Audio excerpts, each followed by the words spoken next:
All right, good morning. We're going to go ahead and call the General Government Subcommittee to order. Madam Secretary, please call the roll. Assemblywoman Backus. Assemblywoman Brown May. Assemblywoman Kasama. Assemblyman Miller. Assemblyman O'Neill. Senator Goycochea. Senator Harris. Assemblywoman Peters. Chair Neal. Here, mark Senator Harris present as she arrives. So we have a pretty healthy agenda. We will start off with budget 3840. So we'll ask questions on each budget. And so we'll call the presenters to the table for Home Means Nevada Initiative budget.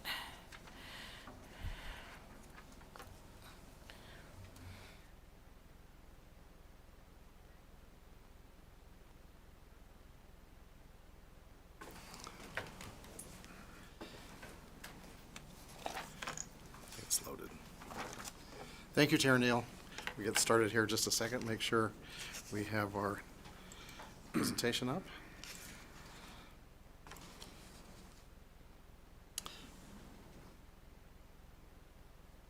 To my right, I have our Director of Housing, Steve Acroft, and to my left is James Hansen, aka Dale Hansen. He is our ASO4, is our Chief Financial Officer for Business and Industry.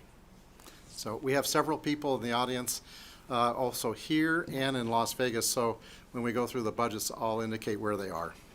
Thank you very much.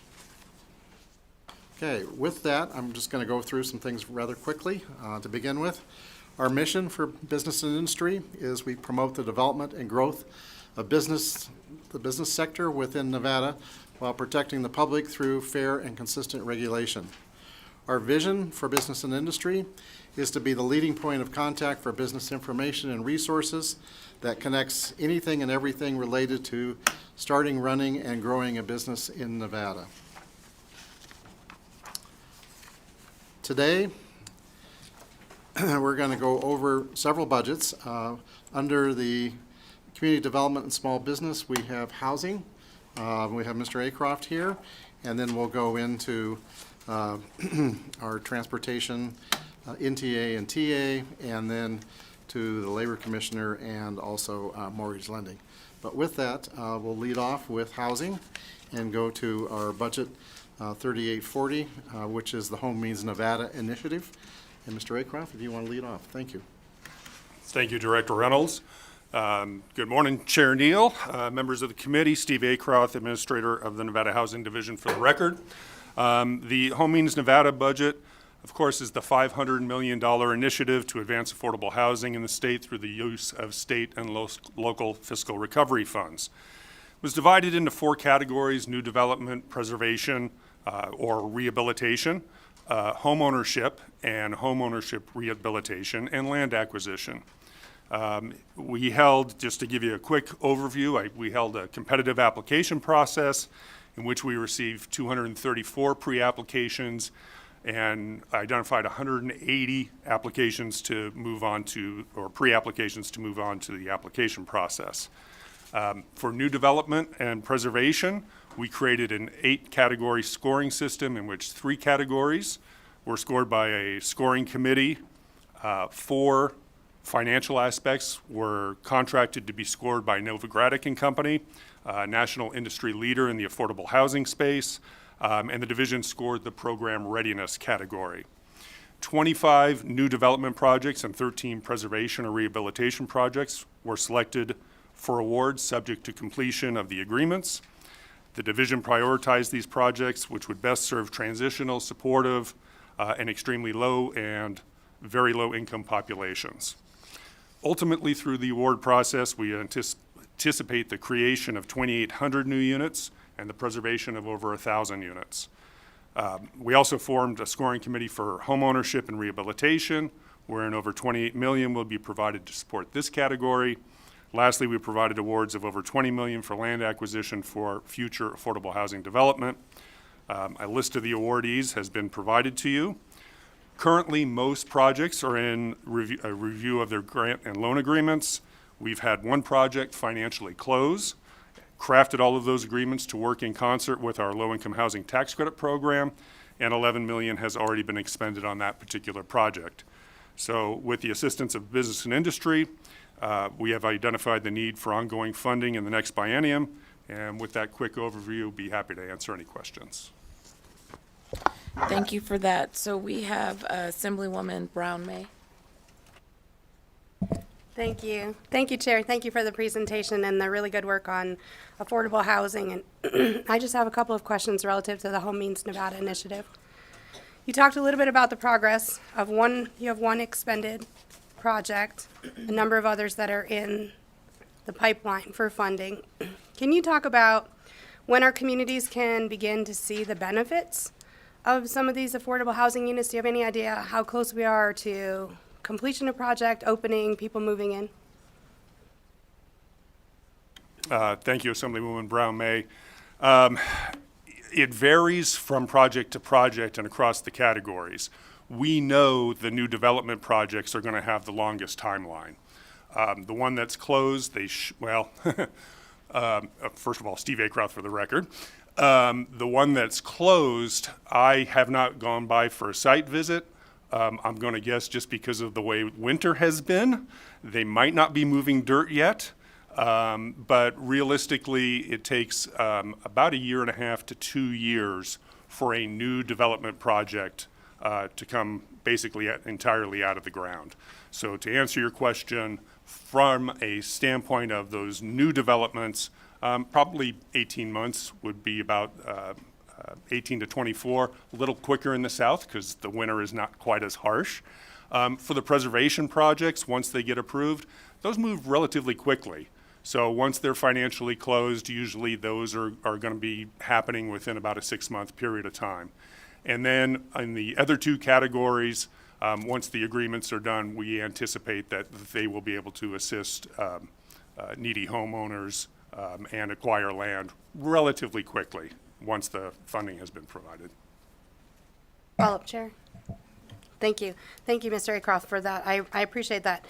There are a number of constituents across our communities, obviously, that are really concerned about having access to affordable housing, right? So the number of units we can stand up the quickest, obviously, I think will help many of our folks. There's a family in particular who asked if his daughter could move in with me because she couldn't move back in with him and she didn't have a place that she could afford. So I think it's hitting all of our communities.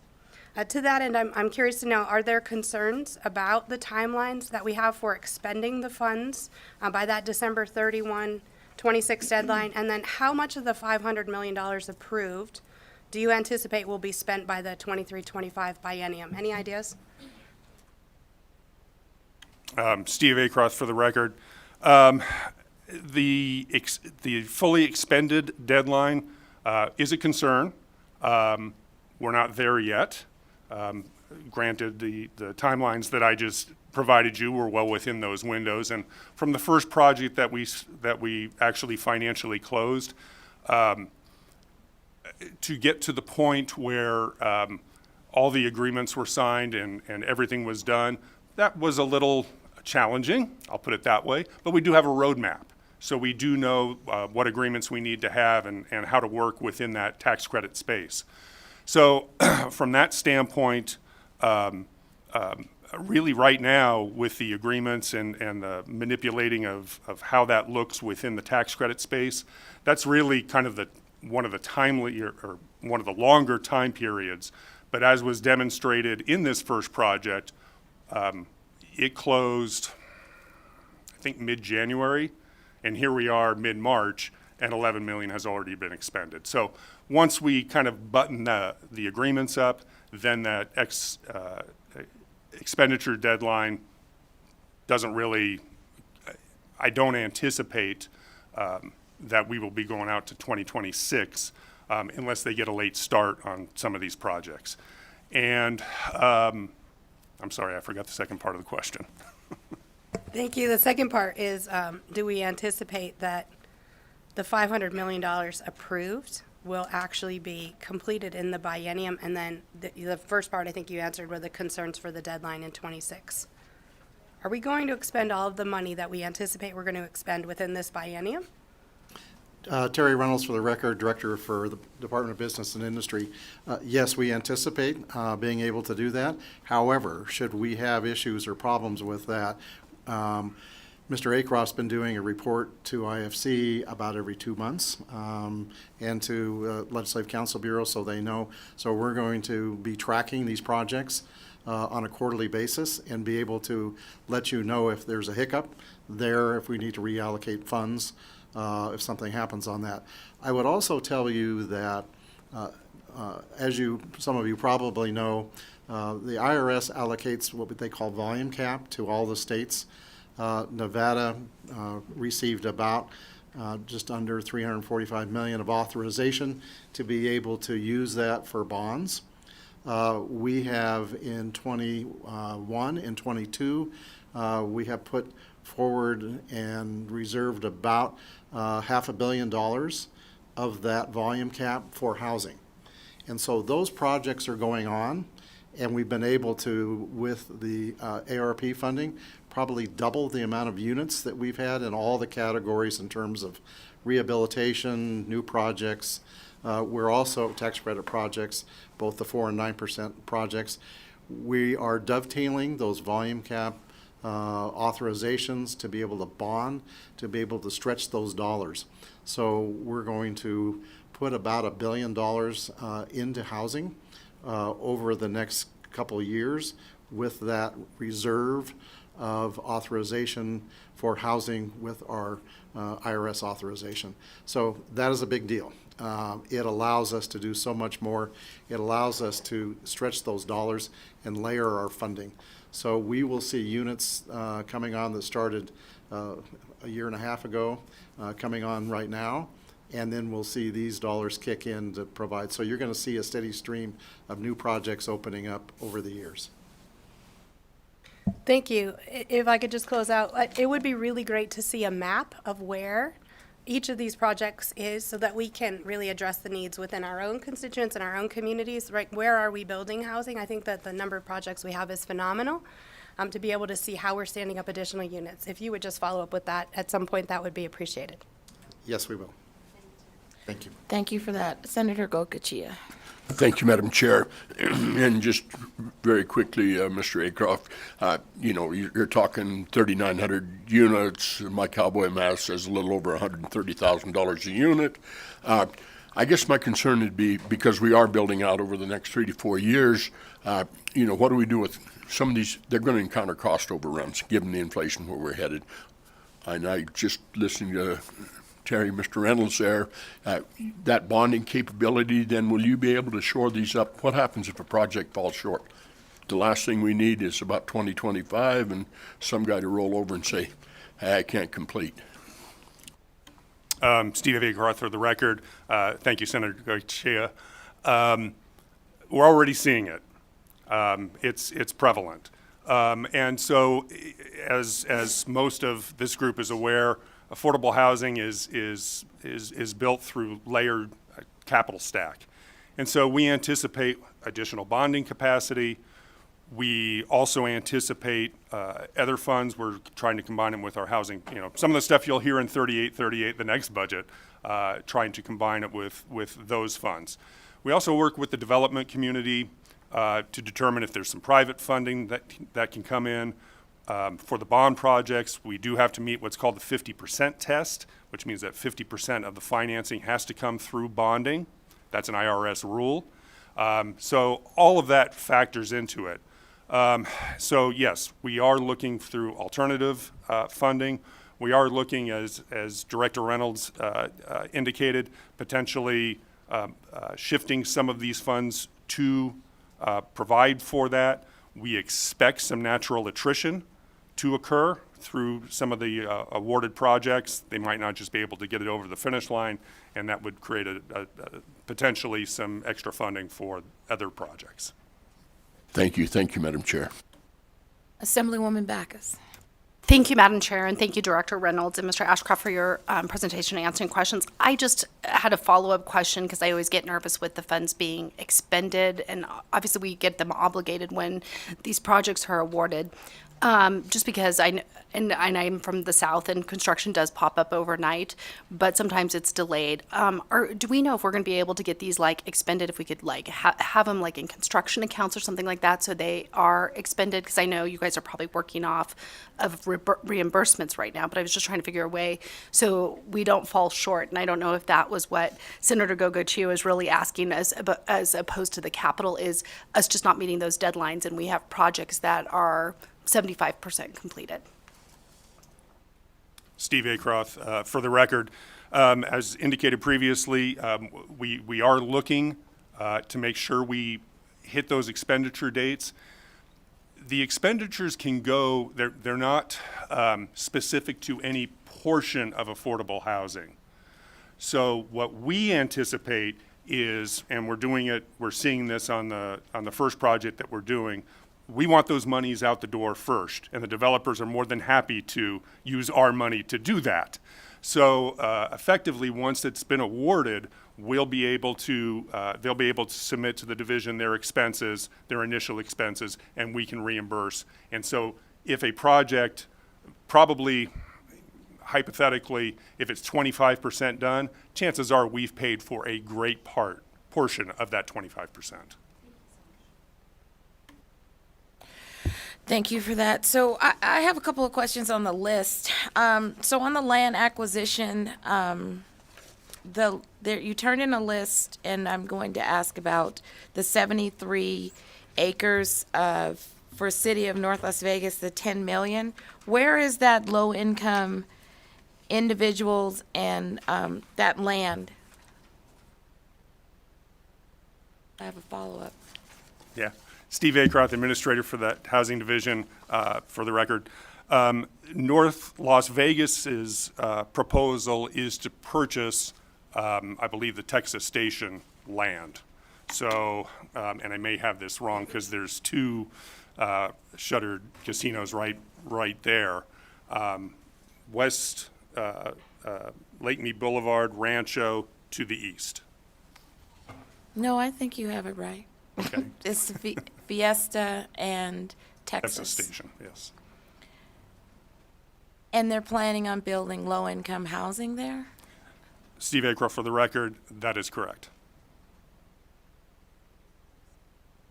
Okay, I have a second question. So on the Buena Vista Springs 3, I believe it's senior housing is 98 affordable units. I know that that's on Cary and MLK. It's literally maybe a 8-minute walk from Windsor Park, literally.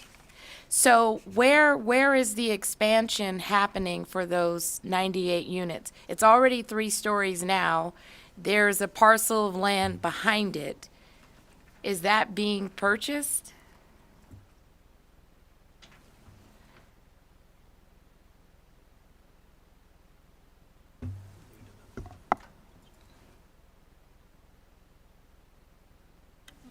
Steve Acroft, for the record, I don't have a specific, I have it, but I don't have it here, the specificity of exactly what is encompassed in that project. I'd be happy to provide that to you. Yeah, because it says new development Nevada hand, and when I pulled it up, it looks like it's the same exact site, but expanded. And I thought the where it's located, there's like a black wrought iron gate, that it was owned by someone else, and it was sold in 2020 for $3 million to a private developer, which is not Nevada hand. So is there, I mean, I I want this information, but how is, if you know, is there a contract between that private developer that bought the land in 2020 with Nevada hand? If you know that information, I know you don't have it now, but can you follow up with me if you have that information on how Nevada hand is going to take the 3-story senior housing and expand it, because it's a parking lot and then there's vacant land? Yeah, Steve Acroft, for the record, this is a combination of rehabilitation and new development, but if I remember correctly, the larger portion of what was the Homies Nevada funds or and the development costs were for expansion, so we considered that new development. But I will get those, I will get the exact proposal for you. Okay, thank you for that. Any additional questions? So we will move on to the next budget, 3838. Thank you, Chair Neal. This is really kind of an overview of our, what we call pass-through funding to local government jurisdictions and housing authorities and also nonprofits. And so I'm going to have Mr. Acroft go through each one of these.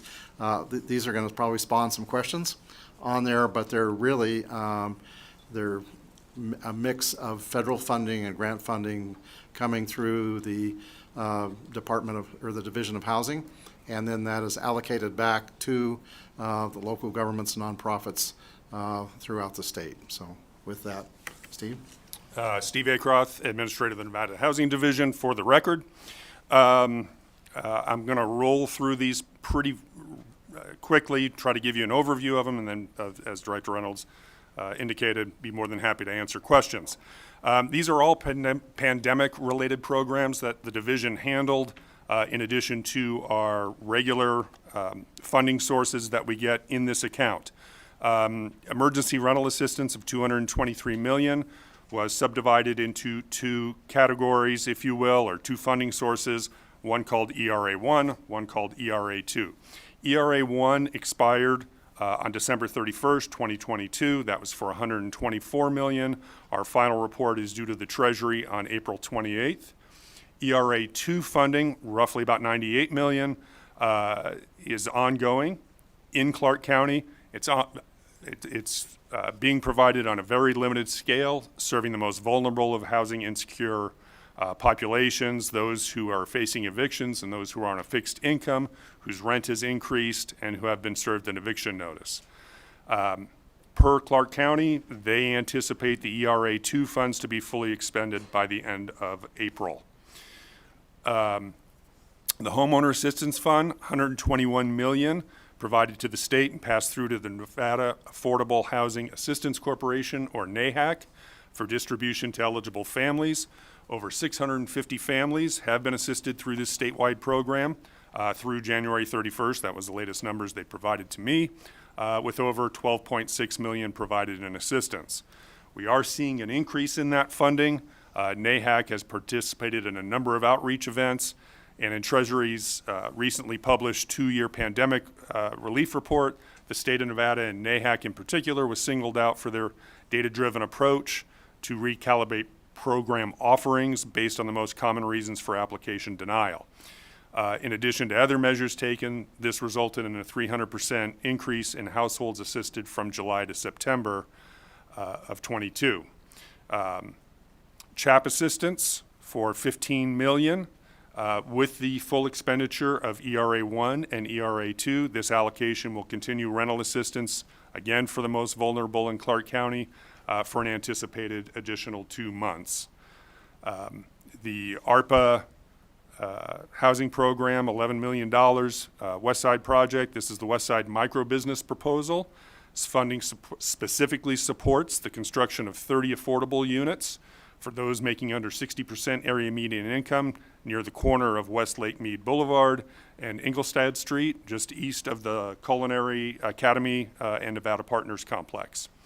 Currently vacant land is envisioned to be the home of a micro-business park, which will also be funded with $15 million of Clark County funding. Will include an office and technology center to support a business incubator, retail space, and space for community gatherings and civic activities. The eviction diversion program, $10 million. Clark County launched this program on January 23rd, has received over 100 applications. Partnership involves Las Vegas Justice Court, Clark County Social Services, and Legal Aid of Southern Nevada. The Emergency Solutions Grant of $7.8 million. These were handled by the division, so not specifically passed through as the last few were. But we ended up passing them through to nonprofits and local jurisdictions to prepare for and respond to coronavirus among individuals and families who are homeless and/or receiving homeless assistance. 85% of that funding is currently expended. The program ends September 30th, and we anticipate all funding will be expended by that date. The home partnership of $6.4 million, we call this Home ARP, provides funding to reduce homelessness and increase housing stability. Basically, it's going to replace the ESG CV, Emergency Solution Grants, just CV that I previously mentioned. Our state plan was due at the end of March. We actually submitted it on February 23rd, waiting for HUD to approve it. Major funding activities that we have proposed in the state plan include the development of affordable housing, supportive services, and tenant-based rental assistance.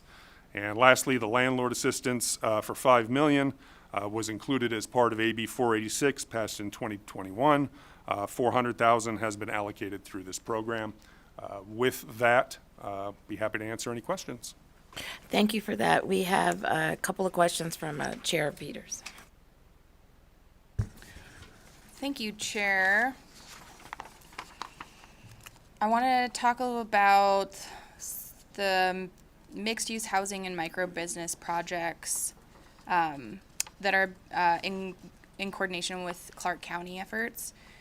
Can you talk about what safeguards are in place to ensure that the state's investment is used appropriately for those projects? And if there are any concerns about the timeline for expenditure? Steve Acroft for the record. We're actually, in fact, I was exchanging emails this morning with Clark County in trying to iron out their agreement. And so we hopefully have that done. They are putting out an RFP for a developer to develop the housing componentry. It can only, what we have been provided here, can only service those those who need housing under 60% AMI. The balance of whatever they're going to do in this particular project is going to come through their own Clark County funds. So the safeguards are going to be the agreements that we have, and then the compliance with the fiscal recovery funds in the final rule, and working with Clark County to ensure that that continues, and monitoring and going out and understanding that they are doing with our funding what they are supposed to do. And on the timeline piece, do we feel like we can get all this done by that December deadline? We are working diligently with Clark County in those regards. Again, to go back to what Assemblywoman Bacchus asked on the previous budget, we anticipate that once those agreements are ironed out, they have picked a development partner, they have come through with a plan, that those funds would be expended very much upfront. Concerns and watching and making sure that we meet that deadline is a priority, absolutely. So similar to that previous budget, quarterly updates? I think on this one, I could be mistaken, Steve Acroft for the record, I think we have to provide an update specific to this project because it's not part of Home Means Nevada, but I would be more than happy to include it in that report.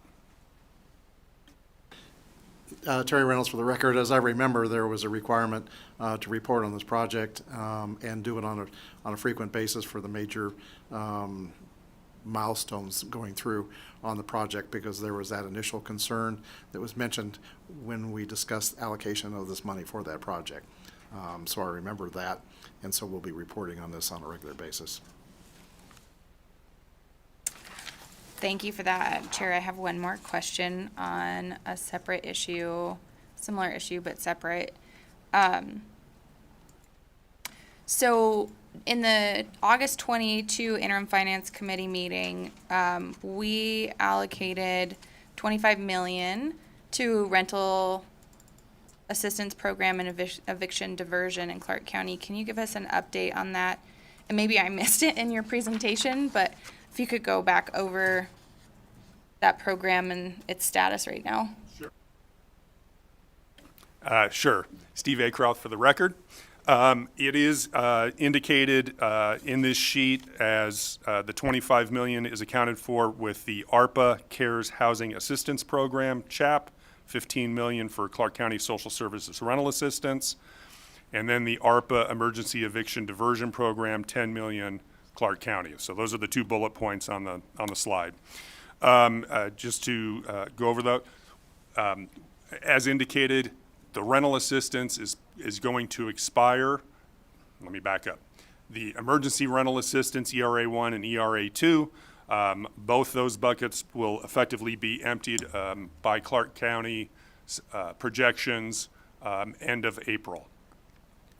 The 15 million in ARPA CARES Housing Assistance Program will then support that effective program. They anticipate to the end of the fiscal year till June.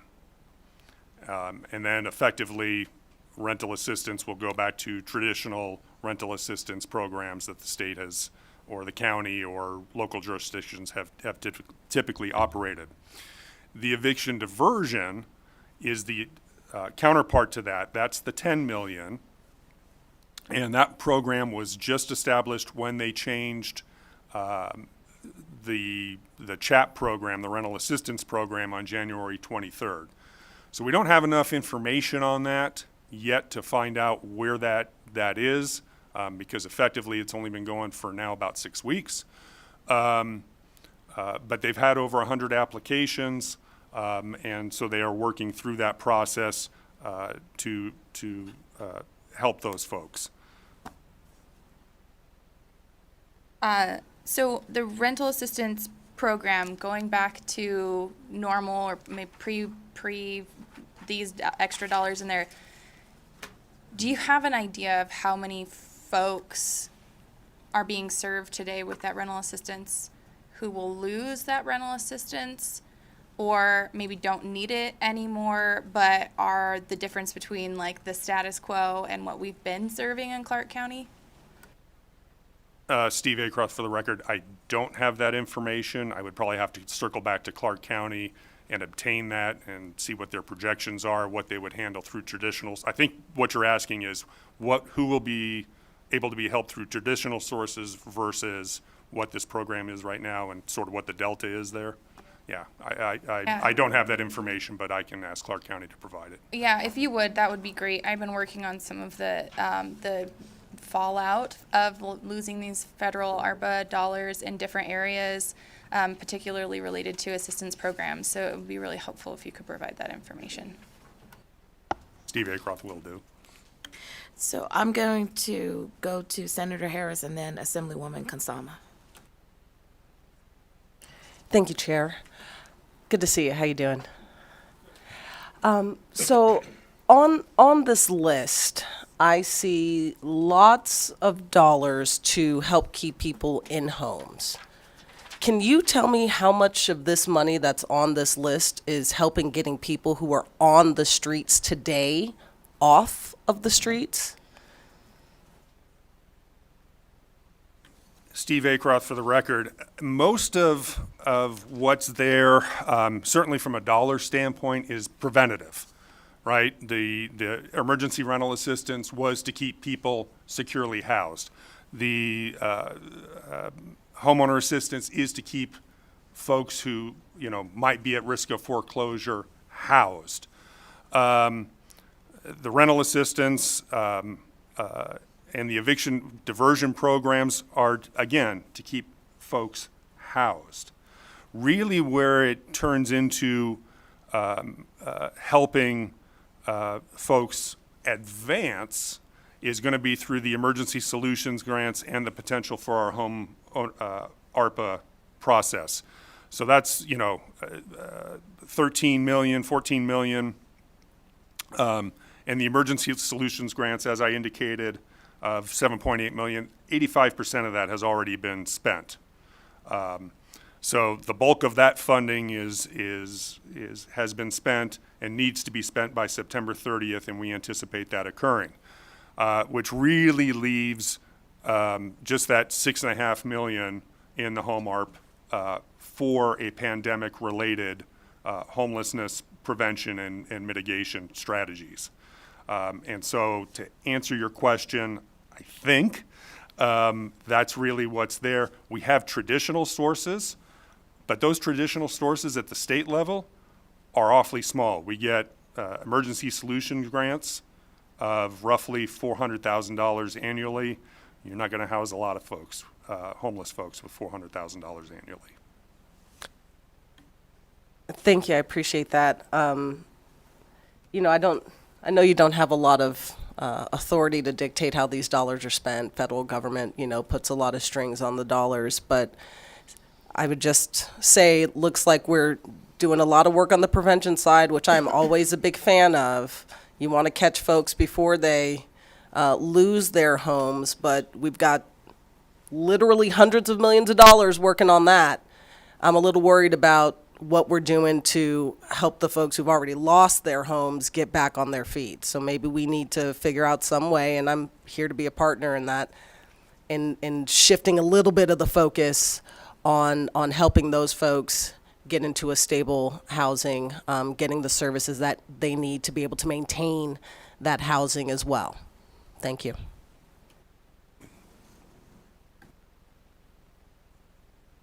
Well, Terry Reynolds for the record. Senator Harris is correct. We've got kind of a double issue going on because you have a limited amount of housing available, and then you have people that through unemployment, or we have layoffs now, are in danger of losing their housing.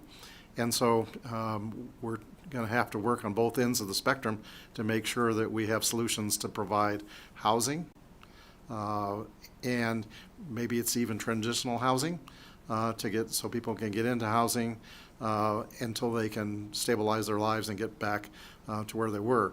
So those are the two issues that we're facing in this state, and it's a complex issue, but you're absolutely correct. We need to look at both ends. Thank you for that, Assemblywoman Kasama. Thank you, Chair. Thank you for the update. This is really great to have. And I know you've gone through this, but just to clarify in my mind a couple things too. The emergency rental assistance is virtually done. That's going to be over in a couple of months. The homeowner assistance, the NAHAC, what is the balance of that? Funds to be expended, and when do you think that will be fully exhausted? Steve Acroft, Administrator of the Housing Division, for the record. Basically, on that particular funding source, as indicated through January, 10% of the funding has been expended. They're allowed 10% administrative costs, if memory serves correctly, and most of that was done in the setup of the program. So they're probably 15 to 20%, in my estimation, through that funding. The funding goes on until, I believe, 2026 also. The period of performance ends on September 30th, 2026. So that will be another area where we are watching to make sure that the expenditures will occur in that time period. And that will be something one of the benefits that I will mention of using NAHAC in this program is because they were able to expend a very similar type program, and that was the hardest hit funds that came out of the recession in 2008. So they already know the Treasury process and how to work through that and kick up the program and to do those modifications. And that's something that will be evaluated moving forward if there's other avenues to get the money out the door that are within Treasury's guidelines. And the goal of this program is more, for lack of a better word, almost like a Section 8 assistance versus eviction prevention? Steve Acroft, for the record, it's really foreclosure prevention. So it's for homeowners who may have been unemployed or underemployed and not being able to make their payments. So sometimes there's mortgage modifications in there, or just to get them current. Wonderful, thank you. May I have another question, Chair? The other section here, the ARPA, that is, you're no longer accepting applications, and that'll be fully expended, correct, at the end of June? Steve Aycroft, for the record, just for clarity, we're talking about the ARPA CARES Housing Assistance Program for $15 million? Correct. Yes, that is my understanding with Clark County, yes. May I indulge with another question? Thank you, Chair. The landlord assistance, it's $5 million, and you said 400,000 had been allocated so far. I have experienced, some of the landlords have talked to me, and they have tried to get assistance, and then when they try to get assistance through here, because they're not getting, because it requires cooperation from the tenants to get the CHAPS funding, and that was the point of the landlord assistance, was if the tenant doesn't cooperate, then they could go directly.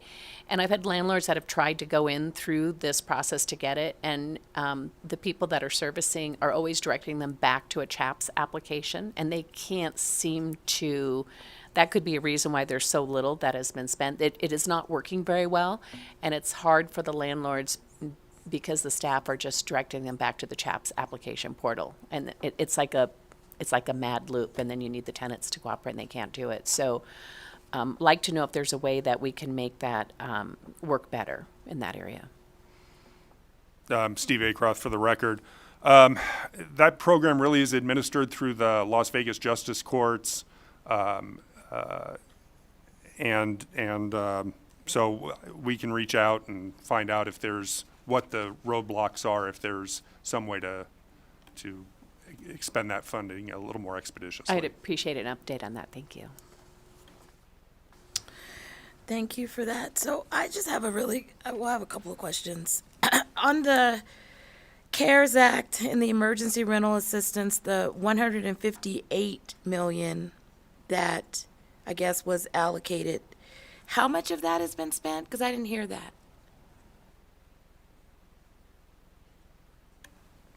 Steve Aycroft, for the record, I'm not sure where $158 million is coming from. So, But I will tell you, out of $223 million provided by the federal ERA 1 and ERA 2 programs, I think we've provided all the funding. I think there's about $500,000 that's left to spend from our perspective, but effectively those two programs will be done here in about 6 weeks. okay. So the eviction diversion, those have been expended. The CARES Act and emergency rental assistance has pretty much been expended almost. Steve Aycroft, for the record, I'm just going to run these down in Yeah, order. because I need, The emergency rental assistance, so the top line, that's basically gone. The ARPA, the homeowner assistance, I'm going to bypass that because that has really nothing to do with rental. The ARPA CARES Housing Assistance Program for $15 million, that really has not been expended at this point by Clark County, but it will be in the time frame of April, May, and June. The ARPA Housing Program West Side Project, different story. The ARPA Emergency Eviction Diversion Program of $10 million is just getting going. So that money, most of it still exists and is available. The Emergency Solutions Grant of 7.8, most of that is gone, 85% of that is gone, and we will wrap that up shortly. And then the 6.4 million will come into sort of backstop, for lack of a better word, the Emergency Solutions Grant once that's expended. But the 6.4 million is under review at HUD before we can even release it. Bless you. thank you for that. So do they, I don't know what the reporting requirements are between the county and the housing division, but do they have to give you their caseload? Different for each program. Steve Aycroft, for the record. The ERA 1, they give us the participant household data, which we then download to Treasury. The CARES Housing Assistance Program, that $15 million, that does not have to be federally reported effectively the way that the ERA 1 does, because it's not part of the ERA 1 or 2 program. But we will be expecting some level of information from them, probably going to be very similar to what has been provided to us for those other programs, because it was designed to mirror and extend those programs. The eviction diversion program would anticipate some sort of reporting from them in those regards as to what's occurring there. They have provided us to that to give you the update. The Emergency Solutions Grant gets provided directly back to the division, and we anticipate the home ARPA partnership, $6.4 million, to, as I indicated, mirror the ESG program, and so that will be provided directly to the division by the nonprofits and local jurisdictions who receive that funding. Okay, thank you for that. So I just need, you said there will be some reporting on the eviction diversion, but can you give us an idea of what that will be? Is there, I really want to know what kind of reporting will exist there, or should there be some other kind of movement or audit on what they're doing with that 15 million? Because I think that criteria is pretty tight. What kind of reporting are you thinking you're going to get on that? Steve Acroft, for the record. I would assume we would see effectively what we have seen with the ERA 1 reporting. That should be something that is potentially mirrored. Income level, assistance provided, number of participants, maybe some demographics. We can request, and I, to be candid, I don't know what's in the agreement as I sit here with that funding, but to determine exactly what that will look like. But again, I can follow up and get that back to you. Okay, thank you for that. All right. So any additional questions? So if you could definitely provide that information, I want to understand more about how it's working in the county and like who it's going to. Helpful.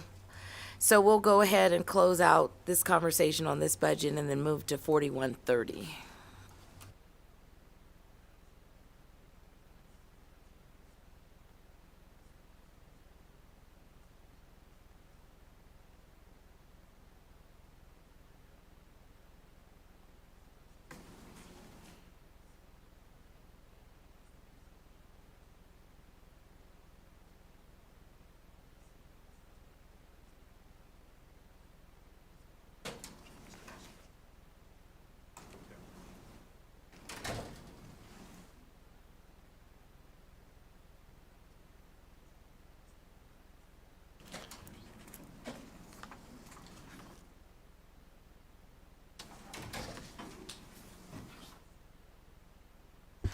Okay.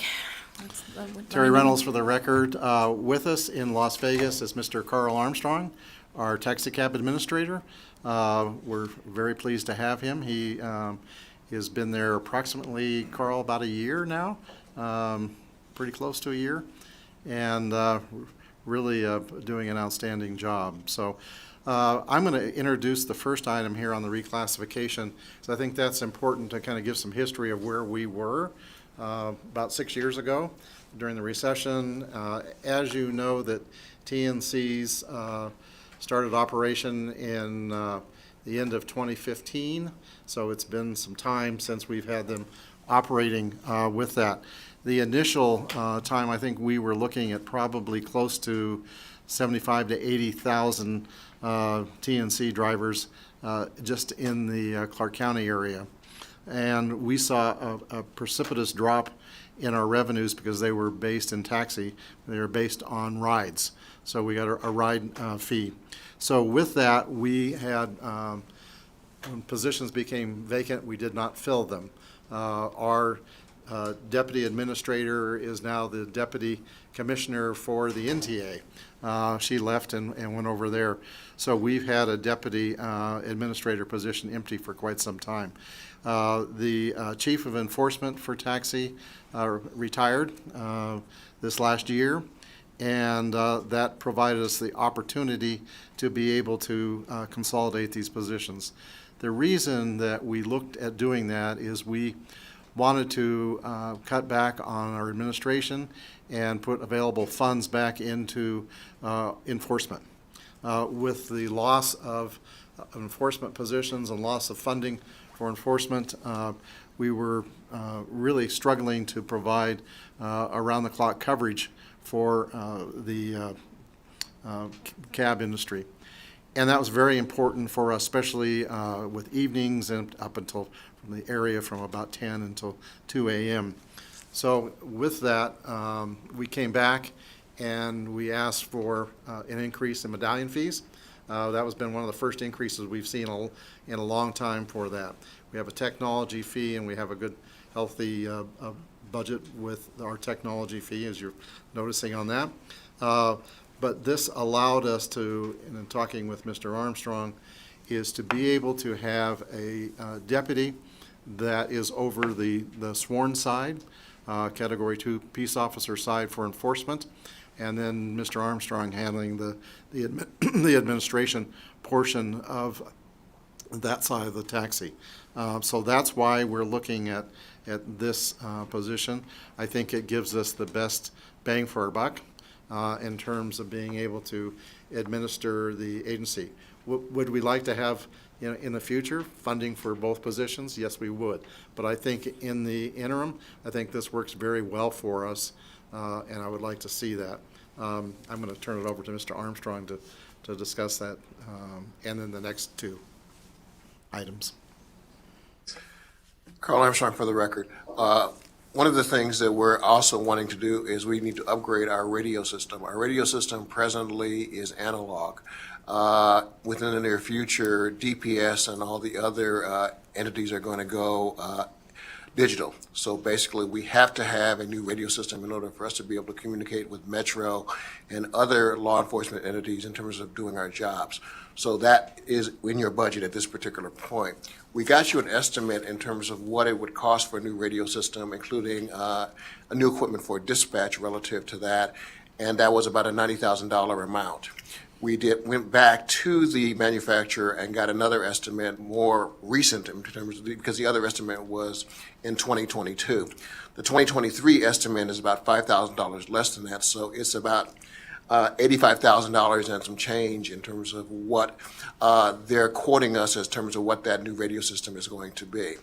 The other enhancement that we're asking for at this particular point in time deals with our vehicles. All of our vehicles are owned by the authority. The authority has, at this time, 22 vehicles that are Ford Cruiser sedans. At this particular point, those were bought about 10 years ago, so they're at the end of their useful life. What we're going to do is we're going to try to phase in within the next biennium and sometime in the future additional vehicles to replace the vehicles that are presently at the end of their life. We're going to try our best to keep those vehicles that we have running, but we're going to try a test with getting 7 vehicles from the leasing division in terms of leasing 7 vehicles in terms of police cruisers and seeing how that works in terms of trying to integrate that into our fleet and then possibly retire 7 vehicles once those 7 vehicles are in service with our fleet.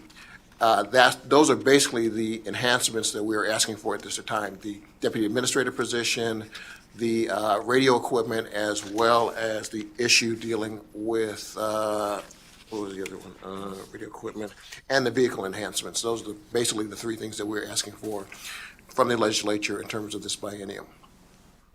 If you have any questions, I'm more than willing to answer them. Thank you for that. We have a couple of questions from Assemblyman Miller. Thank you, Chair. Thank you all for presentations this morning. Administrator. Mr. Armstrong, is your mic on? Can you turn it on? Oh, sorry. Thanks. Oh, thank you. Okay, good deal. Yeah, that's better. Administrator Armstrong, I do want to start by saying that I hear that you are doing a tremendous job over there in influencing and shifting culture with the Taxi Cab Authority. So kudos on that work. I have a couple of questions here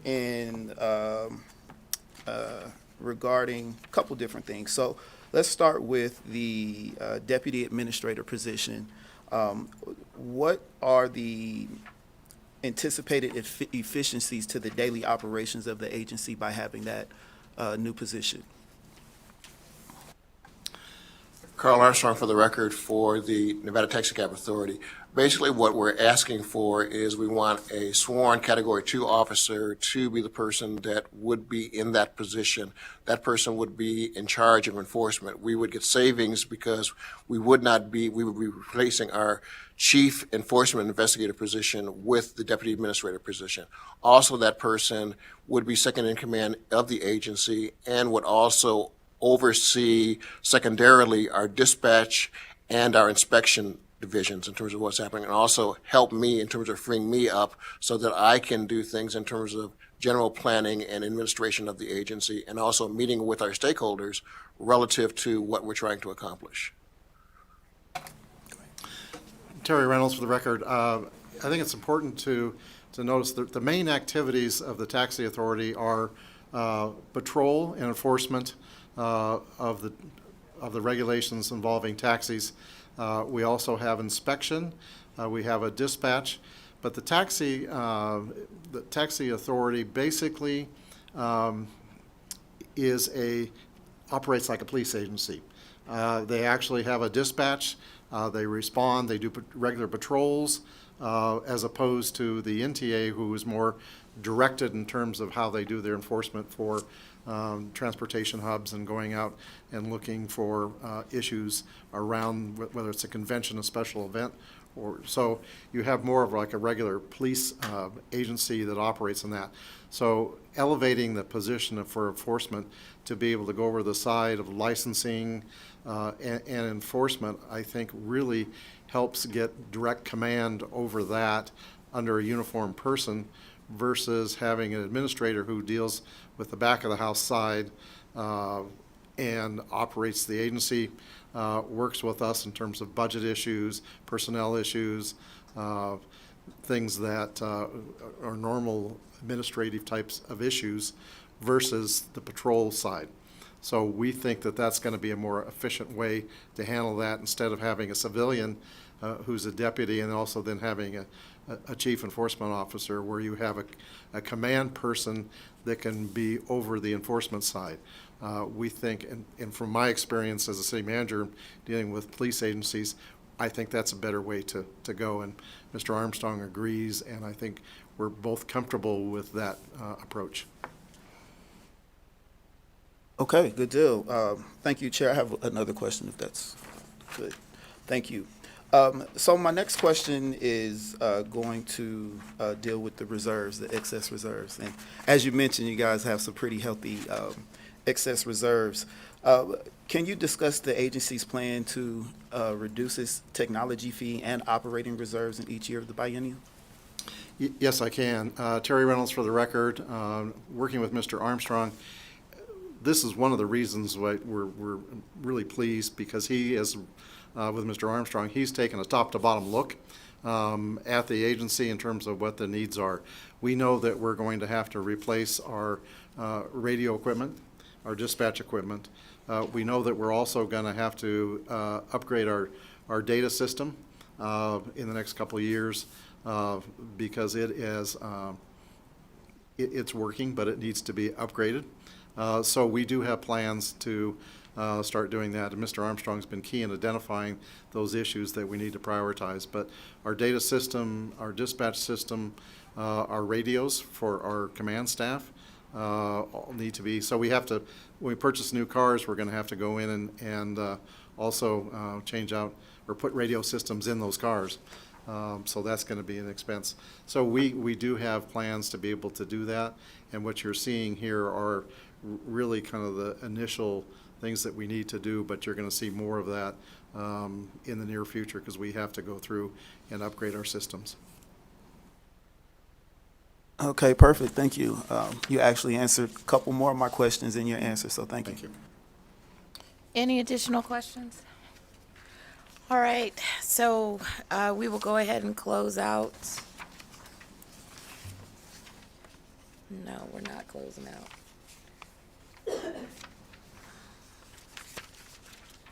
Yeah, we're closing out this budget and we will go to 3922.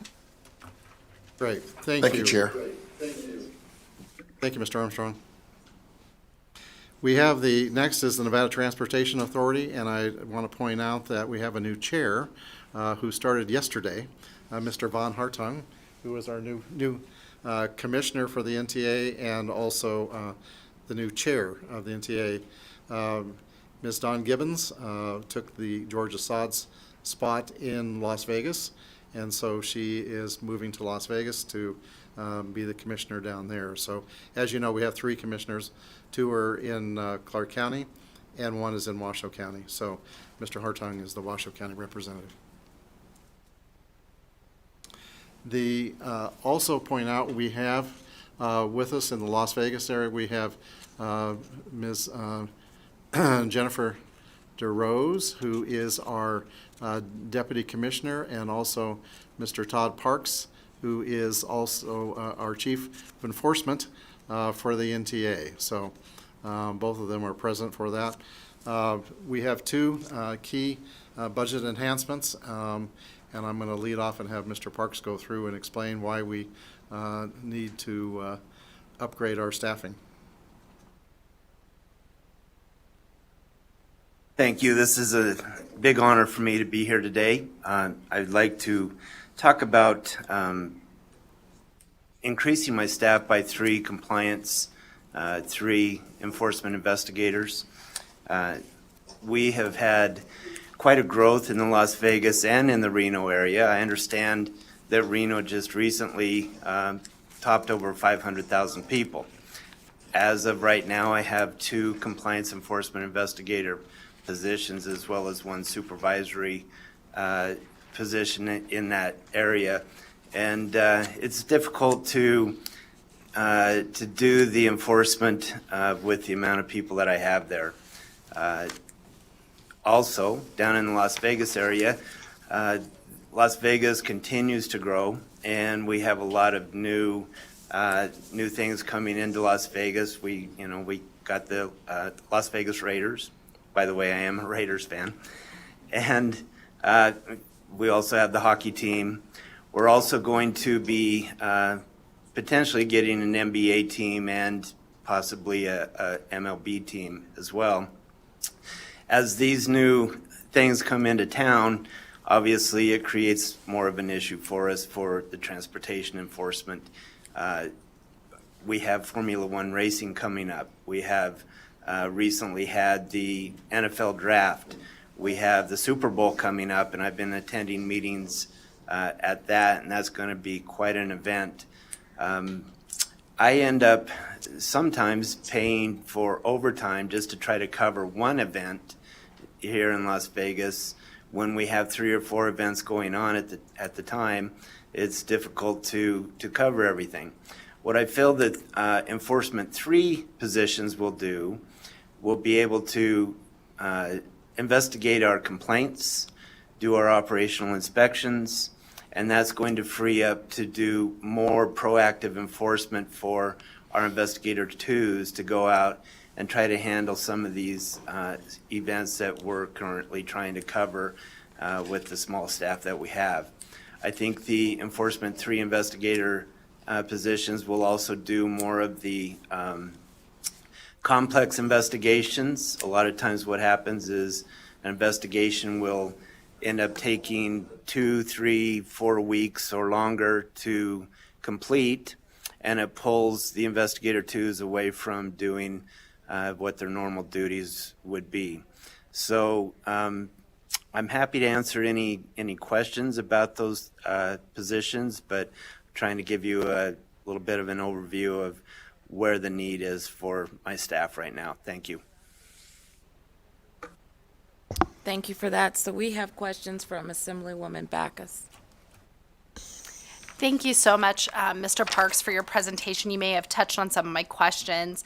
I was curious, and I think you did answer this, the anticipated efficiencies in conducting investigations if these 3 new compliance enforcement investigator 3 positions are approved.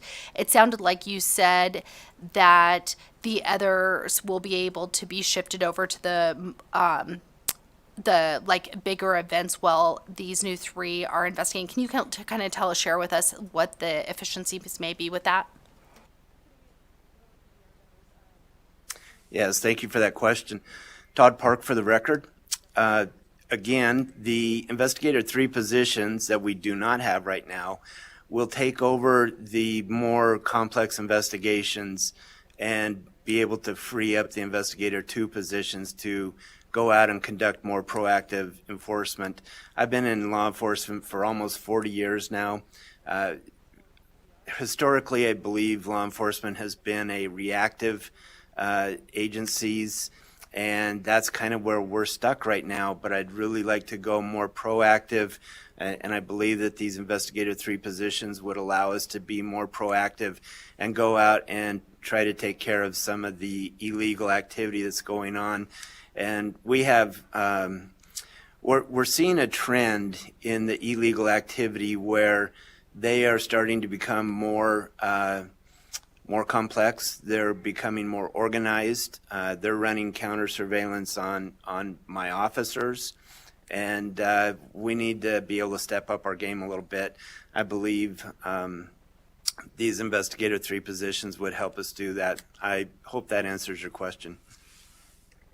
That provided some more insight, and I do have a question on the backlog of the complex investigation cases being eliminated. Sounds like if you're able to shift resources, that could be eliminated. And so if that's the case, does the agency projected workload of complex cases substantiate the need for the continuance of the 3 compliance enforcement investigator 3 positions?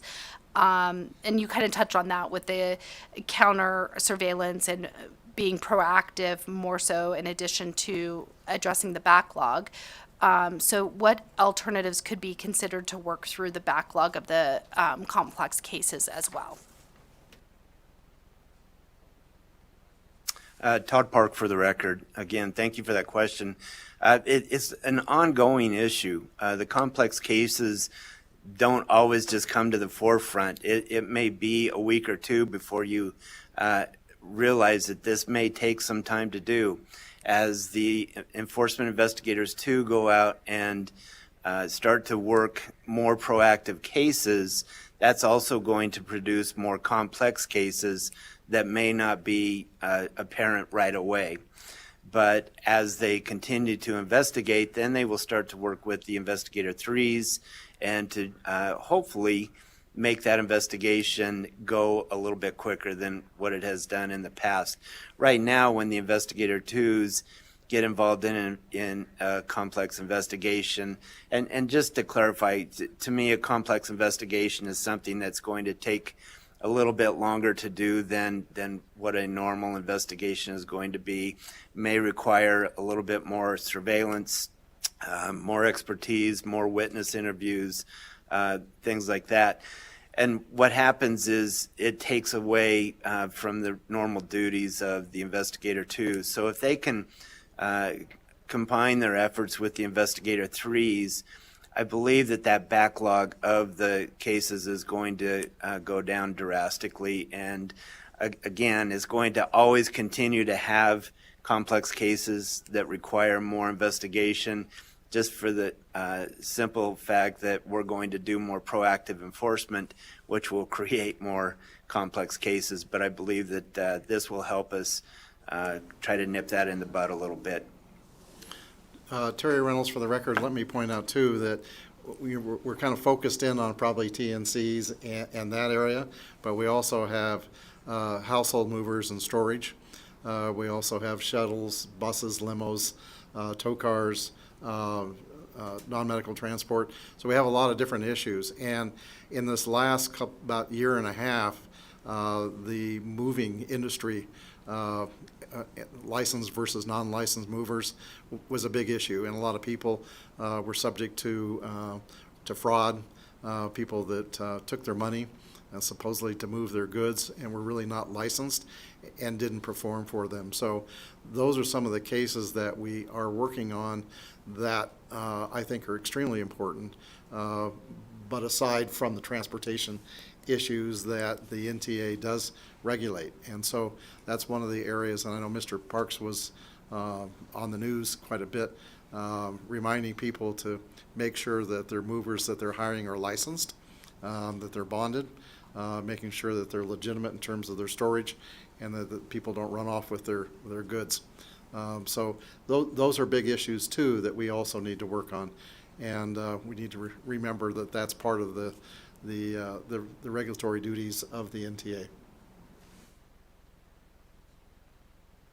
That's appreciated. Madam Chair, I have a question, but I don't think they went on to talk about enhancement 230 yet. I don't know if they were switching speakers on that.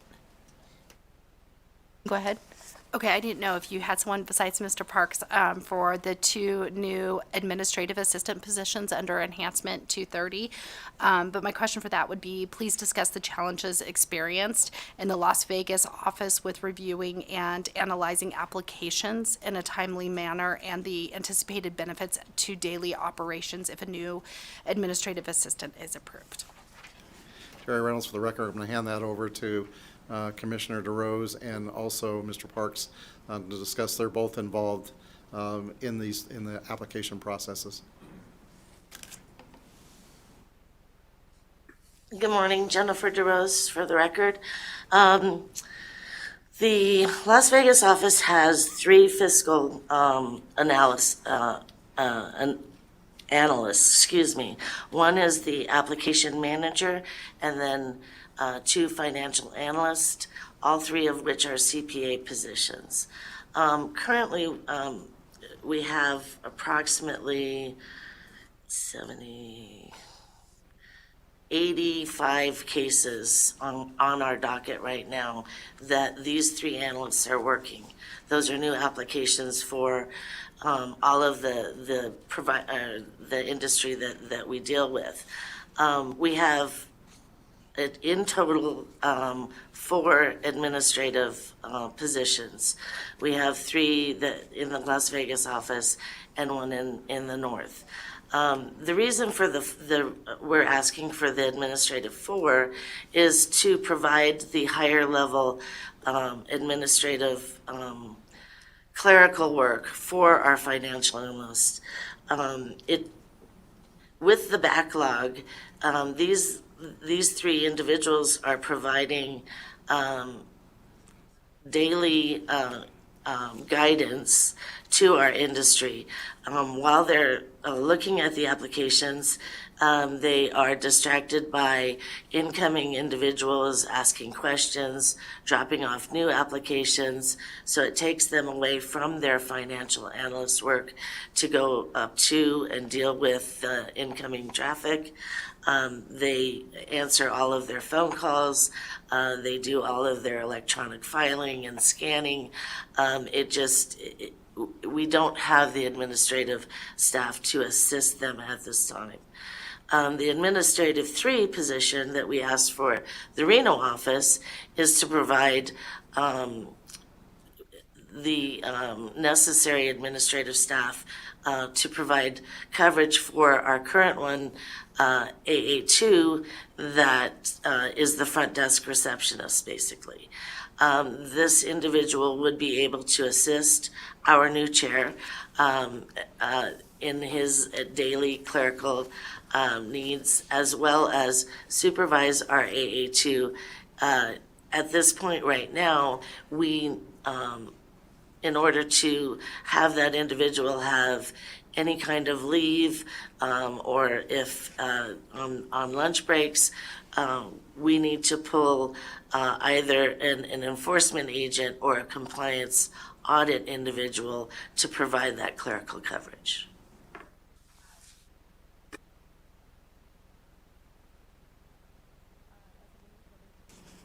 Members, any additional questions? Assemblywoman Kasama.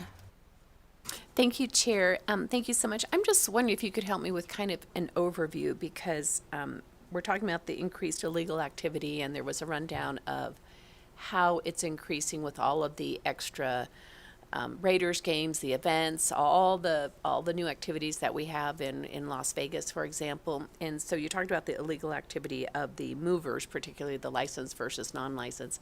But with all of these large events, what is the illegal activity, just for me to understand, that is going on with these increased events in town?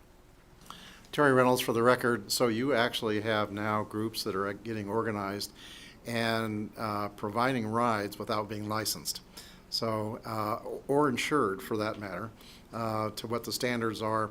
So you have people basically masquerading as a TNC, actually putting fake stickers on their cars, and going out and when there's conventions or events, for example, when a Raiders game gets out, you've got these basically people that are masquerading as TNC or cab drivers. We have gypsy cabs too that are going out, or off-app people getting for cash rides, being able to go out and do that.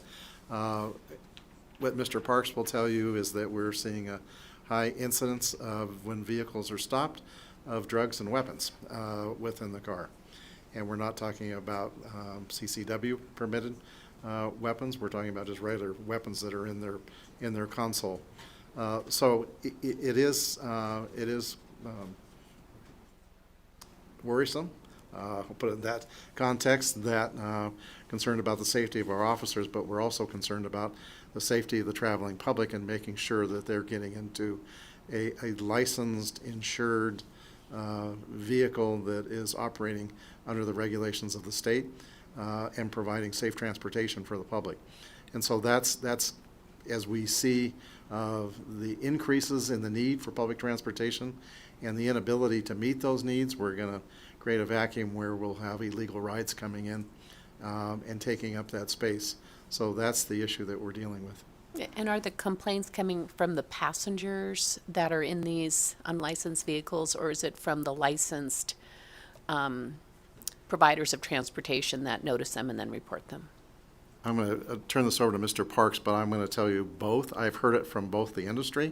The industry wants I just met with representatives of the industry on ACR3, but they're very concerned about the image that comes back to them of illegal drivers. It hurts their industry.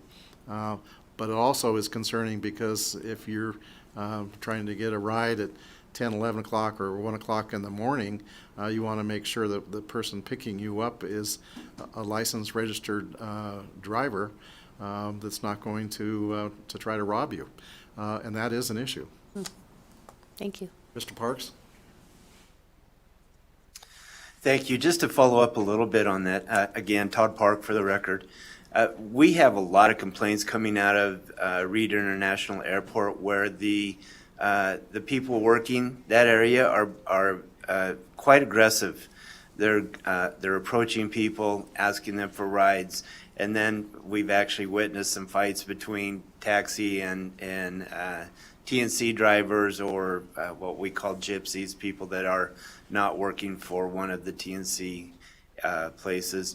The other place that we get a lot of complaints is, like I said, at the events. Some of my guys have told me that they'll see a driver standing on a cement barricade just yelling out, needing rides, anybody needing rides. That does not fare very well for the traveling public to keep them safe. They don't know who they're getting in with. Again, like Director Reynolds said, the insurance issues, if somebody were to get into an accident with a off-app ride, if they were to get into an accident, that's going to create a vacuum for the passenger because the insurance isn't going to pay for their injuries. So another place that, again, one of the reasons I'm asking for these positions, my guys as they're out trying to go and do their business, they run across illegal tow trucks, illegal household good movers, illegal passenger transportation, but they're on their way to go do an investigation. So they end up taking photographs and trying to store it away for a future investigation when they get time to do it. All of my guys have several leads within their own notes to follow up on. And that's not even including the people from the industry that contact us, as well as people that are not in the industry, just passengers that contact us to tell us about the illegal activity that's going on. And I hope that answers your question. Certainly, thank you. Senator Harris. Thank you, Madam Chair. I don't really have a question, but I've been disturbed by the use of gypsy cabs a couple of times in this presentation, and I would implore you all to find another term to use both in private and in public for the type of off-app usage. As a matter of fact, an off-app cab would do it. Thank you, Madam Chair. Okay. All right. Any additional questions? All right, seeing none, we will go ahead and move to the next budget, which is, The Office of Labor Commissioner, and Yes. we have 3,900. Ms. Brett Harris here, our, I would say, new Labor Commissioner. She's been with us since September, so. Good morning, Brett Harris, Nevada Labor Commissioner, for the record. So we have two key enhancements in our budget.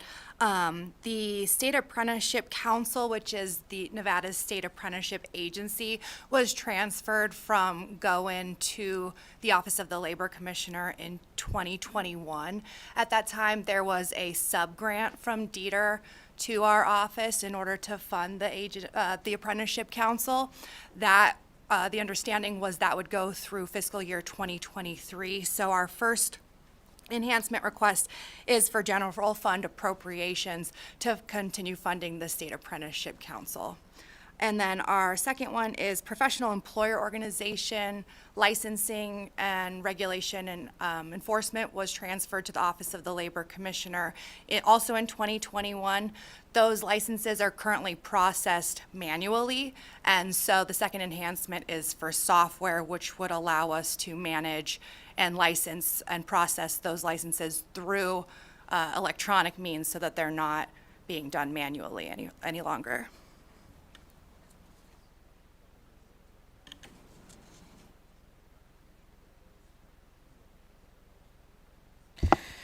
Thank you for that. So I have a couple of questions. So on the, did the agency seek other federal or state apprenticeship grants with which to fund the state apprenticeship program for 23-25? Terry Reynolds, for the record, Director of Business and Industry. A couple things I want to point out, and that's a very good question. We are actively, I'm gonna start with the end and then move back to the beginning of this in terms of the funding.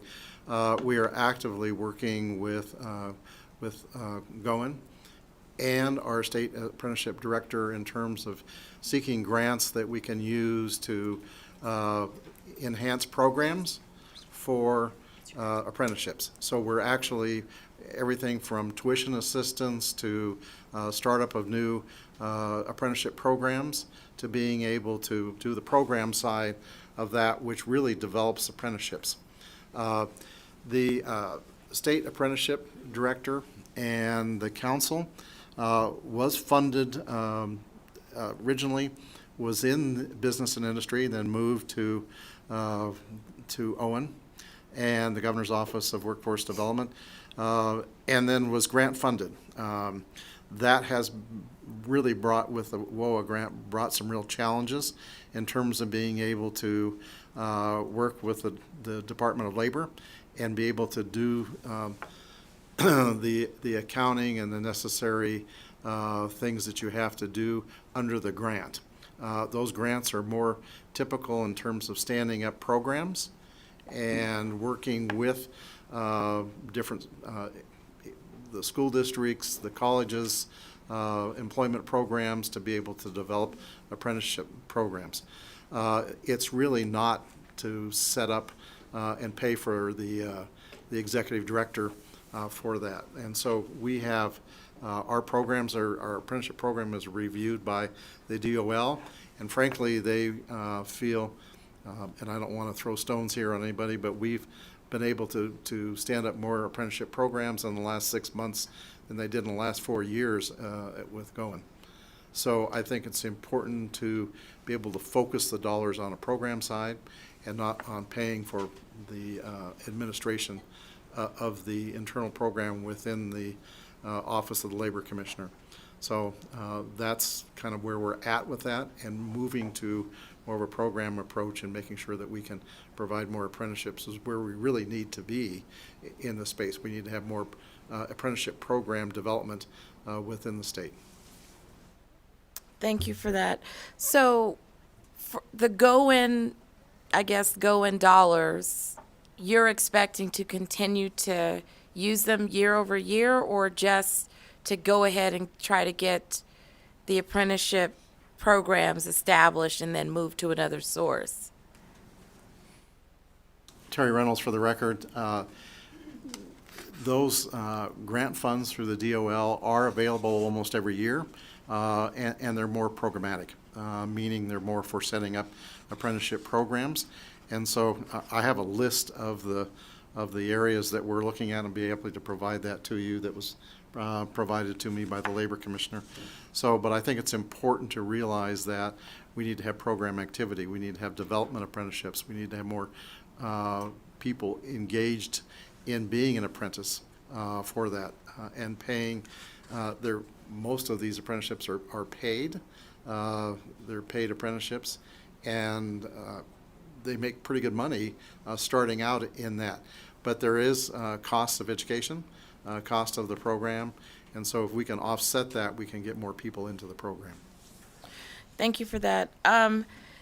Do we have, I guess, more of an extensive report on how the apprenticeship program is working? It had several layers, right? Some crossed over. There's this really crazy history around the apprenticeship program. So when Mr. Lamar was here, he was trying to get it across the sectors, right? And then when it was shifted, I don't know where it went after that, but it's how do we know which industries it is crossing over into and how successful it is? I'm hearing what you're saying, but I would like to see the data on how it's working. Brett Harris, Nevada Labor Commissioner, for the record. So since I came in September, our new apprenticeship director began in November. When the apprenticeship program was transferred over to the Office of the Labor Commissioner, there were 59 registered apprenticeship programs, 5,589 apprentices, 60 different occupations. From July of 2021 to July of 2022, which would have been the first year it was under the Labor Commissioner from the move from Goen, it increased to 61 registered apprenticeship programs and 62 occupations, with 5,935 apprentices at the end of July of 2022. So far this fiscal year, 2023, we have 62 registered programs, 6,438 registered apprentices in 65 occupations.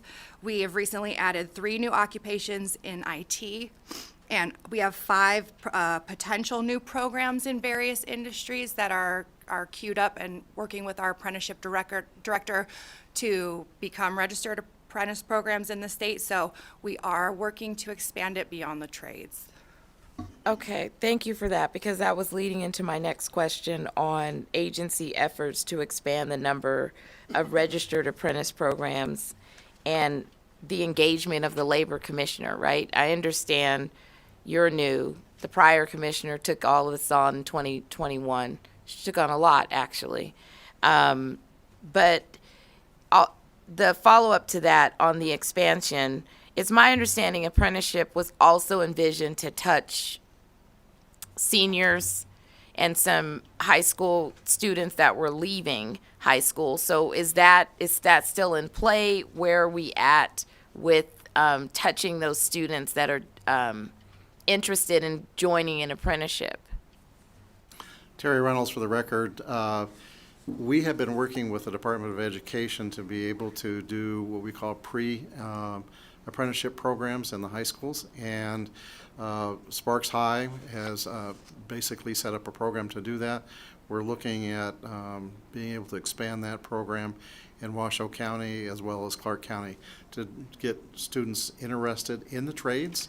We're working with, I've been working with Rob Brenner and some of his people to get out and speak and get students interested in the trades and show them what can be done in terms of the education, the amount of money that they can make, and the success that they can have within these programs. So it has to really start at that time. It has to start in the high schools and then move through probably into the community colleges or specialty programs as students get out of high school. But it's very important to get them, because all they hear is go to college, go to college, go to college. And you know, college may be great for a lot of people, but the trades really need people, and frankly, you can make six-figure incomes over a period of time going into the trades. So it's worthwhile to be able to promote these programs and be able to start in a junior, senior level time frame in the high school. Thank you for that. And then just a quick follow-up. In terms of the expansion, so you have 60, is it 61 now? 62? 62. So where do you see the growth long-term? Do you see growing to 80, 90? Brett Harris, Nevada Labor Commissioner for the record. As long as the programs meet the qualifications that are required, we would like to expand as large as the programs are able to go. Our new apprenticeship director has done a great job of communicating and reaching out to IT fields, healthcare fields. There are a lot of industries that are very interested in beginning apprenticeships. They just don't know how, and so working with them to make meaningful programs that qualify. Thank you for that. We just need to be mindful of the fact that it's the general fund appropriation and how that's going to continue to roll over into the future, and whether or not it's sustainable to do. Because clearly it was placed in as a grant, even though the Dieter combination didn't work for what needs to be done. But we need to figure out how to, continue to be grant funded versus general fund funded. Brett Harris, Nevada Labor Commissioner for the record. There was actually a grant that was opened up on Friday that we'd been monitoring that we intend to apply for. The grant application, I believe, opens in April. And that grant is a federal grant meant to build programs as opposed to fund the agency. Terry Reynolds for the record. I think it was important, and we're appreciative of the fact that having the apprenticeship council and director move back to business and industry. The timing we had, because of the way it went through legislative session, we missed the opportunity back in April. However, that has not been lost on us, and we are actively applying for grants from a program side and for funding to be able to assist with the program expenses. So that is being done very aggressively by the Labor Commissioner office and our office too. So, and we're also working with the DOL. They're very aware of the shift in the program and making comments about how they want to see things elevated in terms of apprenticeships and programming within the state of Nevada. So we're working on that. Thank you for that. Members, any additional questions? Seeing none, we will close out this budget and move to 3910 on mortgage lending.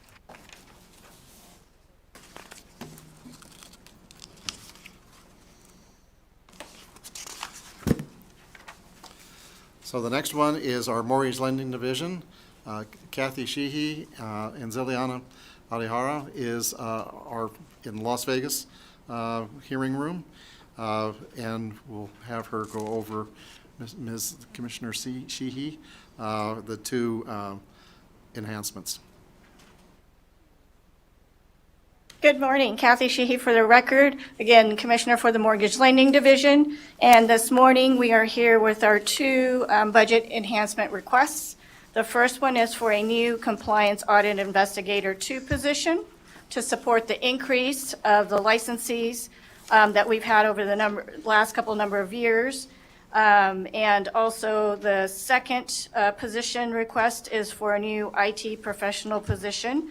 This position is strictly going to be for developing a IT program, IT examination, which we currently do not have, and that we'd like to incorporate into our existing examination program. And we're both here to answer any questions. Thank you for that. So we have Assemblywoman Peters.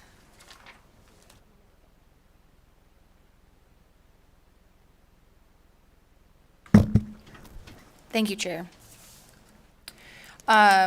Question related to your new compliance audit investigator position. Can you talk a little bit about under what circumstances investigations of mortgage lending licensees are initiated, and how long does it usually take the agency to conclude and resolve those investigations once they've been initiated? Thank you for the question through you, Chair, to Assemblywoman Peters. Complaints come through a number of different channels. They can come through a consumer, whether they do it online through our website. There are rare occasions they do come in person to the division to submit the complaint.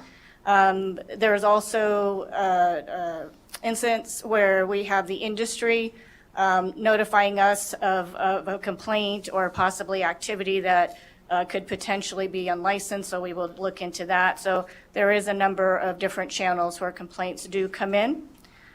The time frame it takes to complete a complaint, it depends. Complaints sometimes could be resolved in a day. It could be a possibility that it's not jurisdictional. We may need to refer it to another division, another agency. At times, it may be something simple that we can answer or clarify and close the complaint out.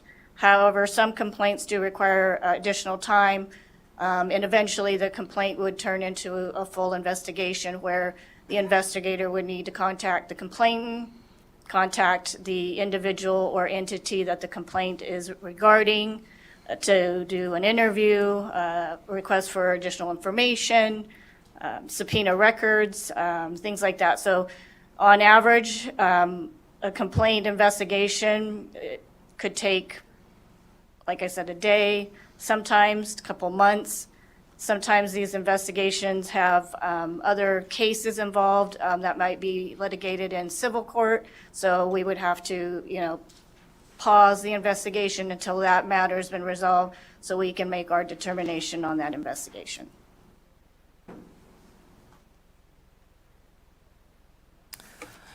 Thank you for that. Can you talk about whether one new investigator position would be sufficient to manage the complaint workload, and whether that would help eliminate the backlog, or if you expect that you'd continue to have backlog?